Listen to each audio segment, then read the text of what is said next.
All right.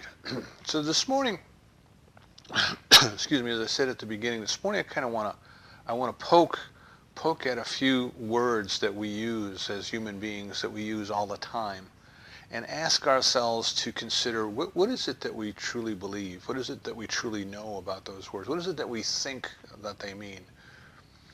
You know, I love to have the little tablet, the tablet computer by my side. I'm watching TV or the news or reading or something, and a word comes up, and I'll say, "That's an interesting word," you know, and here's what I think it means. I wonder if there's other meanings, and of course there always is. Right? Any word that you look up in the dictionary is going to have multiple meanings, and sometimes the meanings are completely opposed to one another. For example, myth. You hear me talk about the use of the word myth, M-Y-T-H. The common vernacular, the common way that a myth is used is it's a fabrication. It's something that just is simply not true. You know, it's a falsehood, it's a lie, it's a fairy tale, those kind of things. But the deeper meaning of myth is a metaphor, a teaching story that represents our deepest truths, our deepest values. It is a story that communicates through symbolism that which is ineffable, that which is beyond words.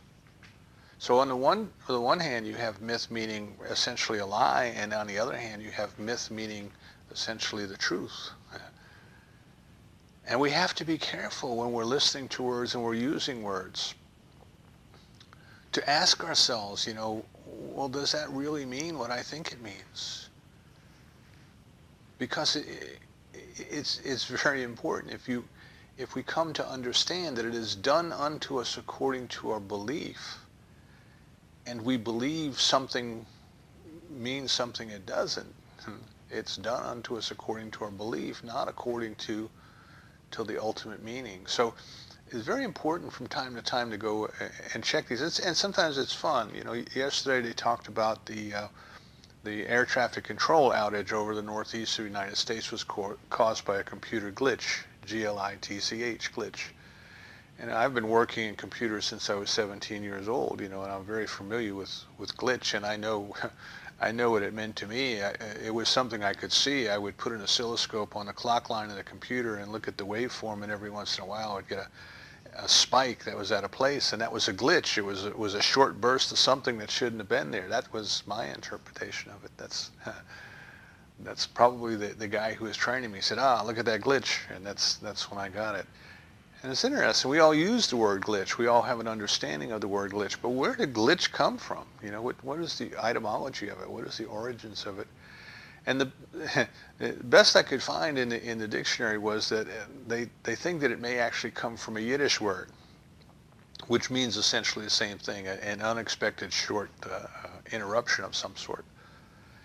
But here's this word in common vernacular in use in the United States.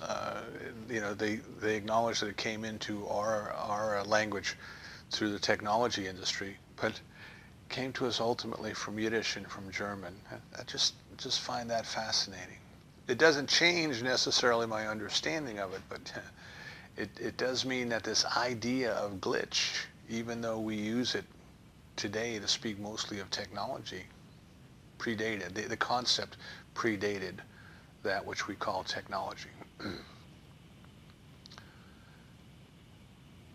When we were doing assessments in organizational change, when we were going through organizations to kind of determine if they had the capacity to change, one of the things that we learned to look for and to try to quantify, even though it's not really something that you could put on a scale.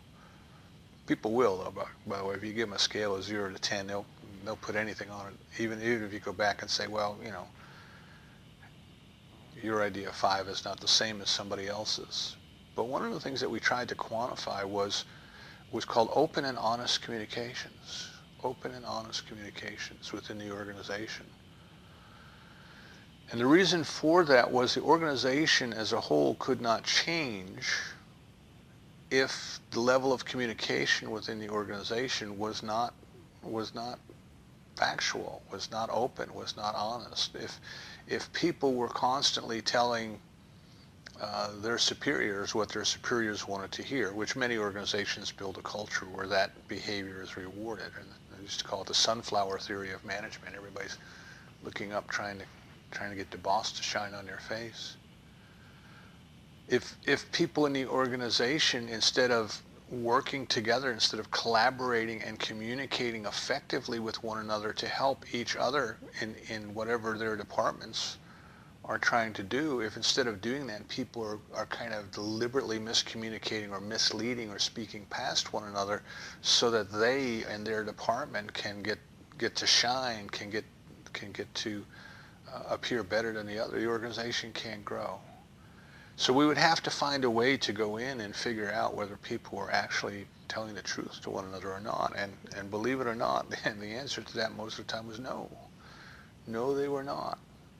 And you can see that. You can see the skilled rhetoric today if you watch the election cycle is a perfect example of it, but it doesn't have to be the election cycle. It could be almost anything. When in the news, the reporter asks a question, and the person responding to the question starts off as, well, that's a very good question, and then they immediately go on to saying something entirely different that does not answer the question at all. They just go back to reading from their talking points. So they're not interested in communicating truthfully and honestly. They're not interested in asking, in answering the question that was asked.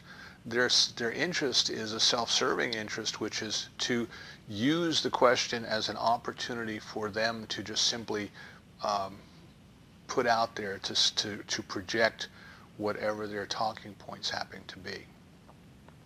And that happens in corporate America as well. And the point here is that without the open and honest communications, there really can't be meaningful change, because everything is based on a position. Everything is based on a misunderstanding or a misrepresentation of the truth. Now, if we take that into our spiritual life, if we take that back to us as individuals, what we want to consider is that, first of all, we are in the change business in our life, in our lives, in our souls. That what we are interested in is constantly growing in the area of our experience, as Ernest Holmes might call it, our communion with the divine, our experience of God, a very real, personal awareness of the presence of God. And hopefully each and every day, each and every moment of each and every day, we sense that presence a little more nearly, a little more dearly, in terms of Godspell the musical.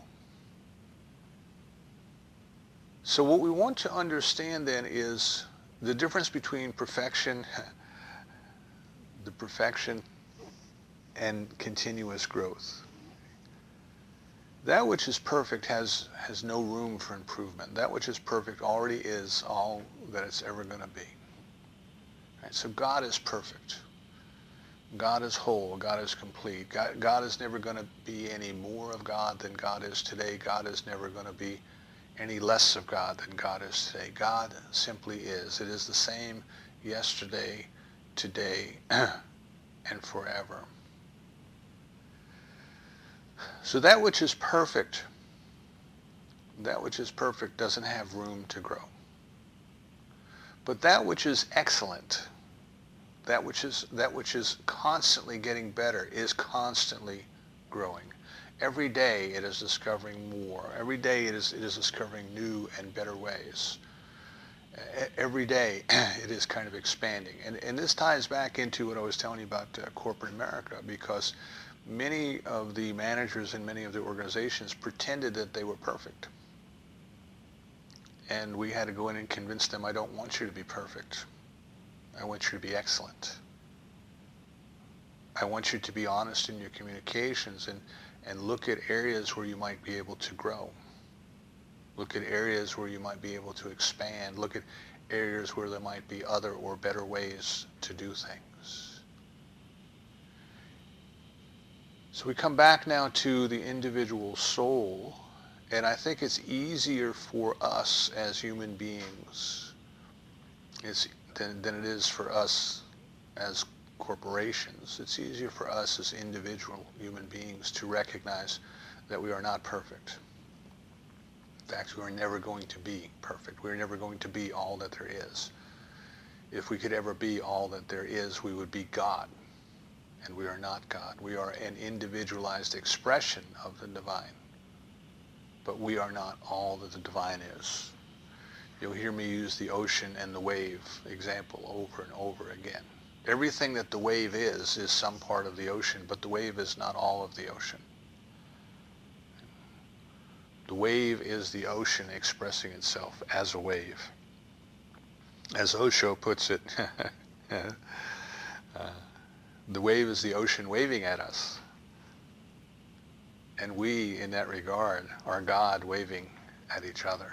We are individualized expressions of God. So we can easily acknowledge and admit from a spiritual point of view that we are not all that we are ever going to be, that we are on this path of excellence. We are on this path of continuous improvement. We are on this path of every day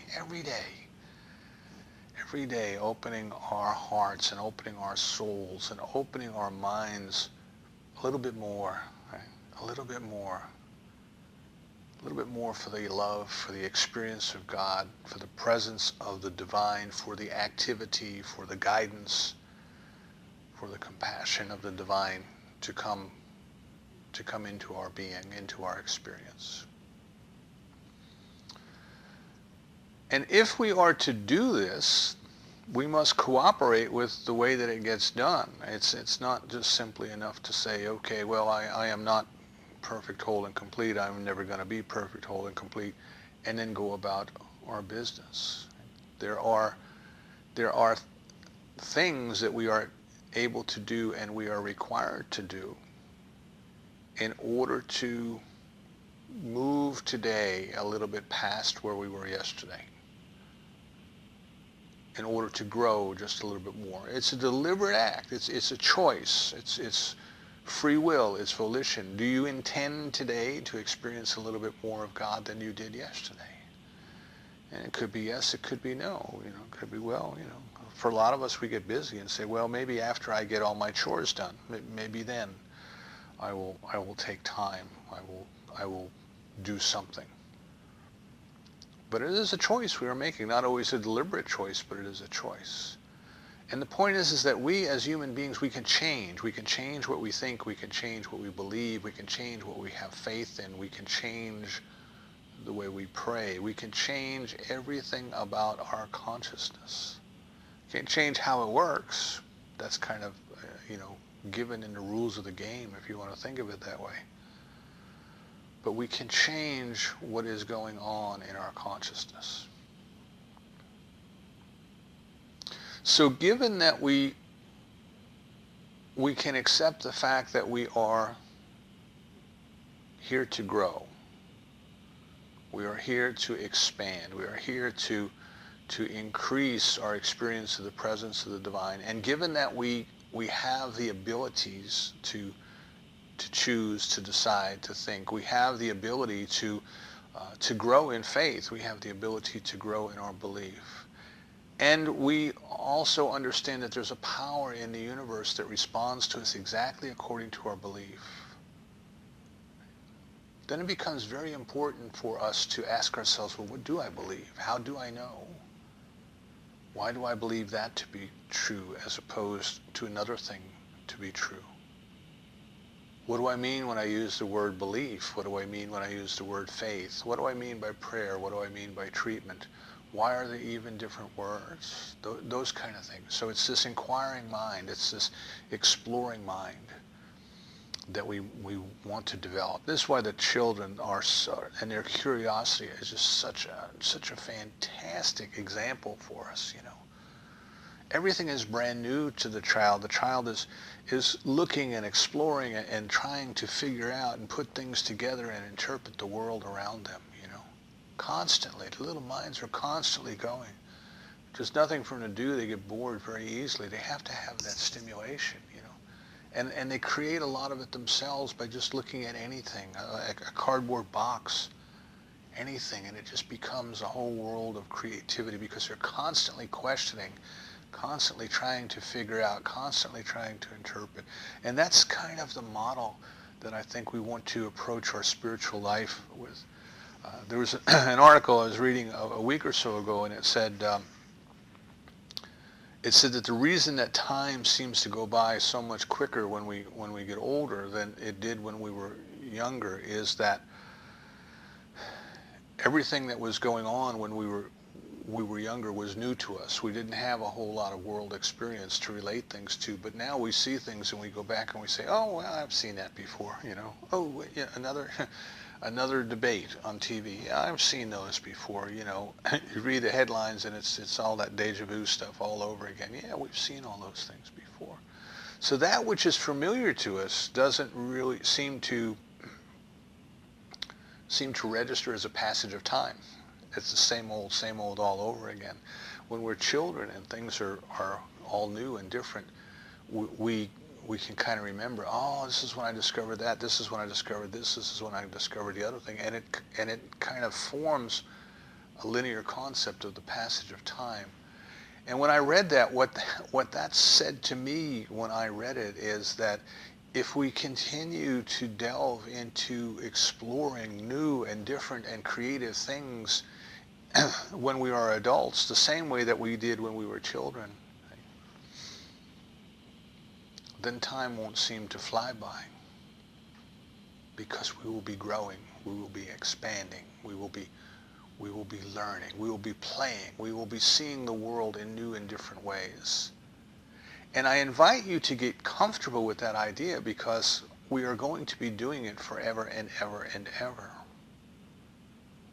We are always going to be discovering more of what God is. We are always going to be discovering more of the magnificence of this life that has created us out of itself. So we never want to become complacent. We never want to become arrogant. We never want to become pretentious and say, I've arrived. I am perfect. I know everything that there is that I need to know. We want to get in and we want to dig deeper. So one of the first things that we can do is I invite you during the course of your day to go out and just whatever you observe, particularly yourself, your own self, whatever you observe, ask the question, what would someone have to believe to be true in order for that behavior to make sense? What would someone have to believe to be true in order for that behavior to make sense to them? Now there's an underlying assumption there, and the underlying assumption is that people generally behave in a manner that makes sense to them. Now I realize there are times when people behave irrationally, when people are emotionally motivated, kind of an insanity, if you will. Ernest Holmes said insanity is when our emotions are dictating our actions as opposed to our intellect. But there are times that we are not behaving in a manner that is rational, makes sense, but usually people are. And if you observe behavior and just stop and ask yourself, well, what would someone have to believe to be true? What would I have to believe to be true in order for what I just did to make sense? That will start to reveal to you what you truly believe, what's really going on inside of you. Here's an example. Eric Butterworth, in his book Spiritual Economics, gave the example of, I believe it was St. Anne. I could have the name wrong, but the story is of a young girl who was raised in a rich family, and she had great privilege and great wealth. And she had a religious conversion, and she wanted to go and she wanted to serve the poor. And she realized that in order to do this, she had to leave home because her father would never let her do that. He wanted her to be his little princess and live the life of privilege that they were entitled to by his way of thinking.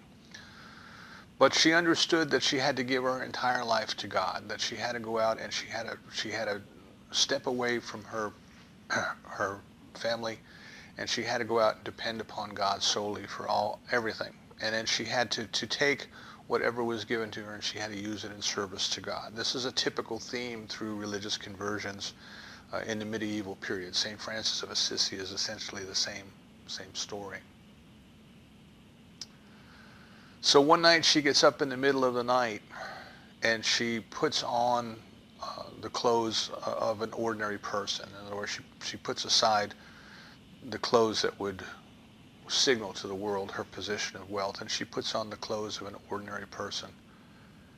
And she's going to leave the house dressed in these clothes, and she is going to depend upon God for everything. And as she's leaving the house, she passes the mantelpiece, and on the mantelpiece they had a little container where the father would put his coins, his change. You know, many of us have those in our homes, a place where we go and put our loose change. And she stuck her hand into the change jar, and she came out with a penny, which was all that was required to buy a loaf of bread in those days. And she heard this inner voice say to her, well, what's the penny for? And she said, well, the penny is to buy a loaf of bread. And the voice said, and what are you going to do after the loaf of bread is gone? Then I'll depend on God. She realized that her action had revealed to her that she was not yet totally dependent, totally trusting on God to provide. So she put the penny back in and she left. So by observing our actions and asking ourselves, well, what would one have to believe in order for that to seem reasonable, we can start to uncover, if you will, areas in our consciousness that are not exactly where we think they are, areas in our consciousness where we are ready to grow. So if we look at this idea of belief and faith and prayer and treatment, it can kind of reveal to us where we are in our thinking, and therefore reveal to us perhaps where we want to go in our thinking. Now, we use the term believe a lot in our society. We talk about believing in all sorts of things. I believe this party is going to win the election, or that party is going to win the election. I believe that the stock market is going to go up, or I believe the stock market is going to go down. I believe my team is going to win on Sunday, and all of these different things that we throw around this term belief. And in the scripture, we are told it is done unto us according to our belief. It is told that as we think and believe in our heart, it is done unto us. And we are told, according to thy faith, it is done unto you. So we need to take a quick look here at this idea of belief and this idea of faith.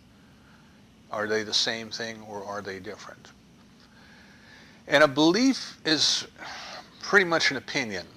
We can have an opinion about almost anything. And a belief can be anything from a hunch to an absolute certainty. I believe gravity is still in effect. Right? It's holding me firmly into my chair. I believe that. It's a certainty. I may tell you that I believe I'm going to win the lottery on Saturday night, but that's not as certain as gravity. Right? That's kind of like maybe wishful thinking, maybe hoping, maybe willing. So when we say we believe, when someone says they believe, when we say we believe, it can represent kind of a continuum that goes anywhere from, gee, wouldn't it be great, to absolutely, yes, it is. It must be so. I believe it is so. It must be so. It can be no other way. Now, one thing that you want to remember is it's done unto you according to your belief. It's done unto you according to your belief.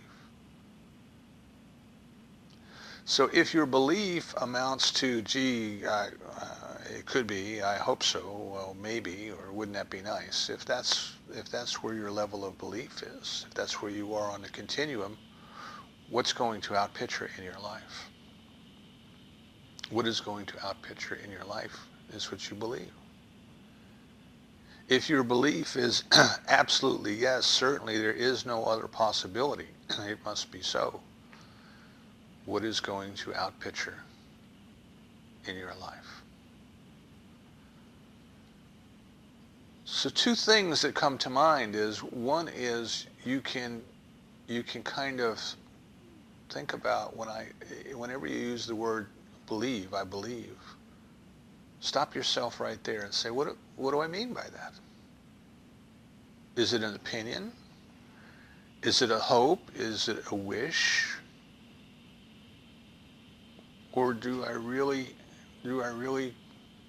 believe it? Do I really have a certainty about it? The other thing you can do is look at what's coming back in your life. Just as you can ask yourself, well, what would someone have to believe in order for their behavior to be in a certain way? We can ask ourselves, well, what would I have to believe in order for my life to be a certain way? What is unfolding in my life? What is demonstrating in my life? Right? There's a law of mind in operation. It is done unto us according to our belief. Well, what is it that's being done unto us? What is it that is being done unto us? And what does that reflect to us about what we truly believe? And we can get some great insight there because that which we would hope that we believe, the mental image that we have of ourselves is not always reflective of what we truly believe. Remember, in our heart, in your subjective mind. And you're not always aware of what is in your subjective mind. Right? You're aware of what's in your conscious mind. And you create this image in your conscious mind of who I am and what I believe, but there's another part that we must contend with. So by being open and honest in our communications with ourselves, we can kind of get a reflection back of what we believe. And what would you like to believe? And if your life isn't reflecting a belief that lines up with what you would like to believe, then how can you go about changing it?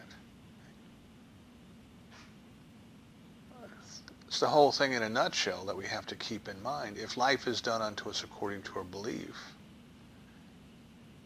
and the life we are experiencing is not everything that we wish, then we change our belief. That's at one level of our growth. The other level, the other question comes, are you experiencing all of God? Are you experiencing all of God today that you wish to experience? Are you experiencing more of God today than you experienced yesterday? And if not, then what can I possibly do to change my belief? Not just in my head, but in my heart. What can I do to change my belief to experience more of God today? We move from the concept of belief into faith, and I would put it this way. I would say that belief can approach faith. Belief and faith can be the same thing, but they are not always the same thing. And here's the reason for that. The definition, and by the way, look in the back of the Science of Mind textbook. Look in the glossary. And the glossary there gives the definitions of the words as Ernest Holmes uses them. The other thing you can do is there's a concordance to the Science of Mind textbook, and you can get the concordance. And when you're looking up any word, such as belief or faith or prayer or treatment, it tells you every page and paragraph where that word appears in the Science of Mind textbook. And just like you would do it with Bible verses, you know, you can go back and you can read the context of each paragraph where Ernest Holmes uses that particular term, and it gives you a deeper appreciation for what it is that he's talking about. So when Ernest Holmes talks about faith, he says, first of all, that faith is always affirmative. Even if it's affirmative in a negative direction, it's always affirmative. If you have faith that it's really going to go bad, you're affirming that it's going to go bad. If you have faith that it's really going to go good, you're affirming that it's going to go good. And faith is a knowing so certain, that your mind can no longer deny it. It is so certain. I have faith that gravity is in effect. I don't just believe it, I have faith in it. Right? There's nothing in my mind, there's nothing in my heart, there's nothing in my soul, there's nothing that you can tell me that is going to convince me that gravity is not in full operation. I know it is. I'm still in my chair. I'm still here. I look outside and the patio furniture is still on the deck.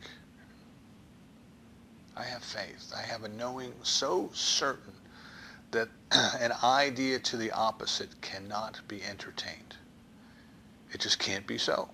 It's just dismissed. It may never even occur. I mean, how many of us get up in the morning and think to ourselves, I wonder if gravity is working today? It never crosses your mind, right? You know gravity is working today.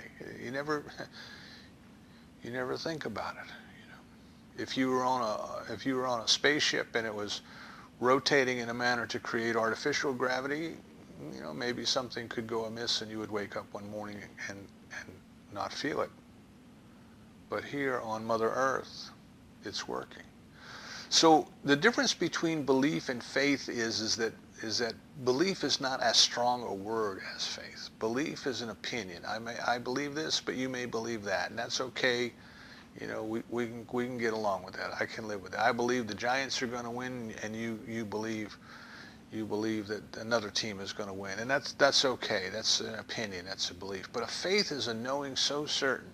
It is knowing so certain that the opposite does not cross your mind. And ultimately what we want to do, what our spiritual practice is about, is building faith.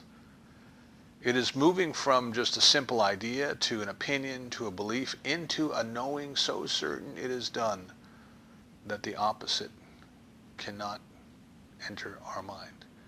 And Dr. Holmes tells us very clearly that we can learn how to build faith. We can learn how to do this. The scriptures tell us how to do this, how to build faith. And faith, the process is we start with a belief, we move into an acceptance, and eventually it becomes a trust. A trust. And if you think about the process of treatment as we teach it, the first part is about belief. The second part is about acceptance, the middle part, and the last part is about trust, releasing the whole concept to the law. So our process of our spiritual growth is an awareness of what our faith lies in, what our belief lies in, what our opinions lie in, and doing something very consciously and very deliberately to develop the faith in the direction that we wish to go. And what I've been talking about for the last month is the direction that we wish to go is into a deeper and deeper experience of the presence of God in our lives. That's the ultimate. It's not just about better health or better finances or better jobs or better relationships. Those are the signs following. Those are the things that are added. Seek first the kingdom and the presence of God. Seek first the kingdom and the presence of God, and everything else will be added unto you.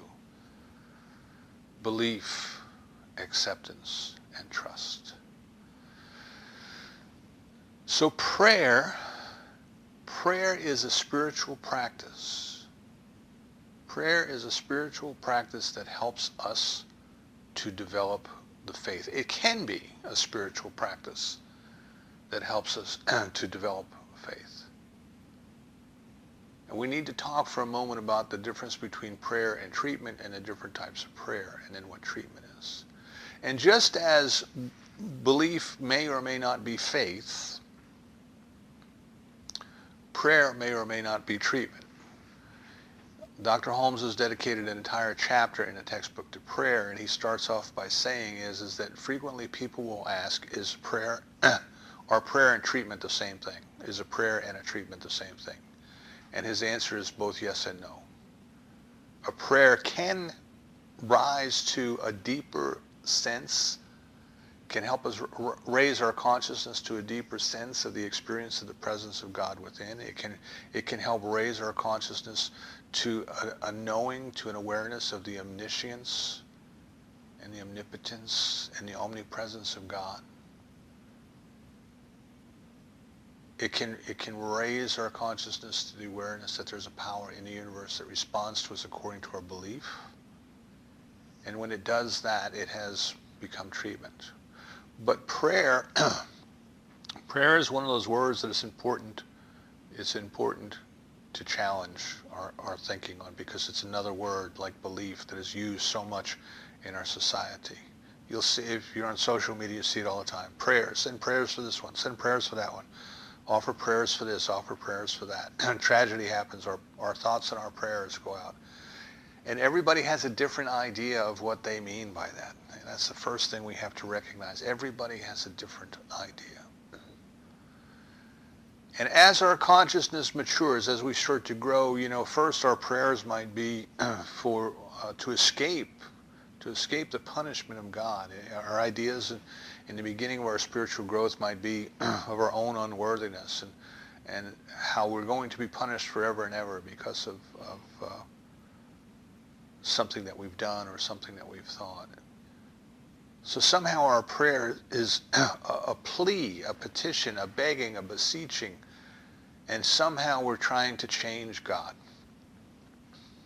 Somehow we're trying to kind of convince God not to do the things that we believe God is going to do. We may move a little bit away from that. We may advance a little bit from that, and then we start to get into an asking God for things. Again, a begging, a beseeching, a pleading. But we're praying to a God out there to somehow intervene and do something down here on earth. In some cases, we don't feel worthy of approaching God directly, so what we do is we pray to an intermediary, to a savior, to a saint, to a deceased ancestor, to some concept, that is in between us and God, who can then go to God on our behalf and kind of make our plea or our petition, and then God says, okay, yeah, I'll do that. And if we look at the belief behind that as a belief in separation, God is out there, we're over here, and somehow God's mind can be changed. Okay? So in this realm, God isn't the same yesterday, today, and forever. God is very much like an oriental king on a throne in the Middle East several thousand years ago, who makes a decree and then people come and plead, oh, no, great king, don't do that. The consequences would be terrible. And finally the king changes his mind, said, okay, I won't do that. Our old idea of prayer may have been that somehow God sends us trying circumstances to punish us, to test us, to teach us a lesson. And then somehow through this beseeching action of prayer, we can convince God to change its mind. So God sent us something to punish us, but then God says, okay, I'll let you off the hook. God sends us something to teach us a lesson, and we say, oh, please, please, please don't do this to me. And God says, okay, I won't do it to you. Very much a bargaining, very much a transaction kind of thing. And that is typically what, if you go back and you look at what people mean by prayer, I think you will find more often than not, you will find that it is an asking or a petition to some faraway power to intervene, to do something here. Now that's not always the case. If you read some of the deep thinkers, if you read some of the mystics, if you read some of the great teachers, their idea of prayer was totally different than that. Their idea of prayer was a communion with God. Dr. Holmes in a textbook, he quotes the section of the New Testament where it says, when you pray in secret, go into your closet, go into your prayer closet, close the door, and be alone with the presence of God. There's this concept of prayer that Dr. Holmes puts forth in the word treatment. The word makes us think differently. What in the world do you mean by treatment? What do you mean by that? If we use the word prayer, everybody fills in the blank with their own concept. But if we use the word treatment, they say, what in the world do you mean by that? And it is that state of consciousness where we come into knowing so fully that we are not praying to something out there to try to convince it to behave differently towards us. But what we are doing is we are communing with an inner power and an inner presence that already knows everything there is to know, that is already capable of doing everything that must be done. And that the purpose of our prayer, the purpose of our treatment, is not to change it, but it's to change our consciousness. It is to change all consciousness. It is to allow ourselves to arrive at a place of knowing so certain that it can't be denied. That this very thing that we are treating about is an already completed fact in the mind of God. It is already done. We bring ourselves in the first two steps into believing. What do we know about God? God already is whatever it is that we are thinking about. And we are created by God in its image and likeness, right? The second point. We believe. The third and fourth steps, we accept. We accept the good because it's already been given. We accept the good because it already is. We accept the good because we have released and let go, and we have commanded the law of mind to dissolve within our consciousness anything and everything unlike the perfection that God is as it relates to our desire. And the fourth step is we celebrate it. It's already done. We bring ourselves into a point of not only accepting it, but in giving thanks for it as an already accomplished fact. And that's most important. And if a long-lost relative sends you a note and says, hey, I'm going to repay that $500 you let me borrow 30 years ago, you feel pretty good about it, but that may not be the first, last, or only time they've told you this. When the check for $500 arrives in the mail, you feel even better about it. But when you cash the check and it clears, now you're celebrating. Now it's time to go out and have a steak dinner or something. Now you're in that celebratory mode. Now you're in that gratitude mode that we're talking about, which is the fourth step of treatment. So the first two steps we believe, the second two steps we accept, and the last step is release. Last step, we trust that there's a power in the universe that responds to us exactly according to our belief. It knows how to do whatever needs must be, whatever must be done for the full and complete demonstration in our lives. And we release it, trusting that it is so. We release it and let it go. And that's why we say, and so it is. And so it is the literal translation of amen in the Aramaic. So most of us for our lives have heard people pray, and they always end their prayers with amen. But do we know what that word means? Another word we take for granted. Do we know what it means? It means, and so it is. And so it is. I'm so certain this is done that I can proclaim, and so it is. So what we want to invite ourselves to do is to first of all constantly be curious, constantly be moving, constantly be questioning and asking and exploring our spiritual nature. We want to recognize that the ultimate goal, the ultimate end point of this growth is the experience of the presence of God. It is not the stuff that we get. That is secondary. Attainment must come first. We have the tools to use to build faith. We have the tools to use to move our consciousness from just simply a state of awareness or opinion to a state of knowing so certain it is done and that nothing else crosses our mind. We have a power in the universe that works with us to help us to do that, but we must work with it according to the way that it works. We must deliberately begin the movement of changing our consciousness. And one of the ways that we can express our curiosity and our willingness to grow is by constantly asking ourselves, what do I mean by that? What do I believe by that? What would someone have to believe in order for that to make sense? What do I have to believe in order for that to make sense? What do I know about that? Am I willing to let go of my old ideas? Am I willing to step into a greater awareness and to a greater understanding? So we move from belief to faith. We move from prayer to treatment. And we move from the experience of duality to the experience of oneness, to the experience of the presence of the divine here and now. I want to leave you with a quote that I came across this morning, and it's attributed to Anonymous. So if anybody finds out who really said it, please let me know. But it's very simple, and you might want to take it and put it on a little index card and attach it to your computer screen or your desk. Very simple. When the mind knows, it is intelligence. When the heart knows, it is love. When the being knows, it is prayer.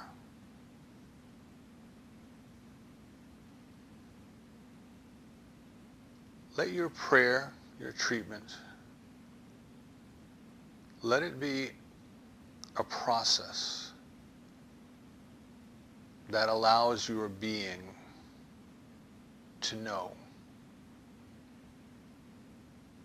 with a certainty that denies the opposite, to know that the love and the presence of God is already here.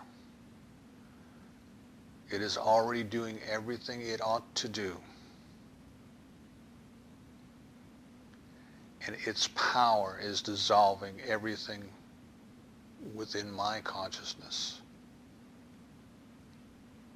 that I have allowed consciously or subconsciously to get in the way. We are only here for God. Let's use the tools we have to grow into that experience. And so it is.